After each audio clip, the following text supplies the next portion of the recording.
তো বন্ধুরা, তোমরা সবাই কেমন আছো? আশা করি বন্ধুরা তোমরা সবাই ভালো আছো। তো বন্ধুরা, আজকে তোমাদের জন্য নারী বশীকরণ নকশা নিয়ে এসেছি। তো এই নারী বশীকরণ নকশাটি কিভাবে করবেন। তো বন্ধুরা, আমি প্রতিনিয়ত তন্ত্রমন্ত্র বিষয় নিয়ে ভিডিও দিয়ে থাকি।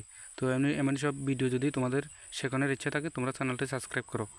তো বন্ধুরা, এই নারী বশীকরণ করতে হলে তোমাদেরকে যে কোনো রূপর তাবিজের ভিতর এই যে নকশাটি দিয়েছি, এই নকশাটি দিয়ে রূপর তাবিজের ভিতর মাদুলির ভিতর ভরে নিজের হাতের ভিতর বাঁধতে পারলেই সে নারী ধীরে ধীরে বশীভূত হয়ে যাবে। তো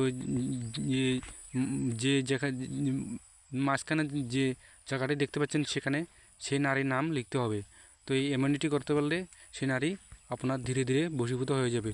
তো আমি 100% গ্যারান্টি দিচ্ছি। এই বশীকরণ দিয়ে অনেককে করে দিয়েছি, অনেকে ফল পেয়েছে। তোমরা করো, তোমরা ফল পাবে, আমি 100% গ্যারান্টি দিলাম। তো বন্ধুরা, ভিডিওটি দেখার জন্য তোমাদেরকে অসংখ্য ধন্যবাদ।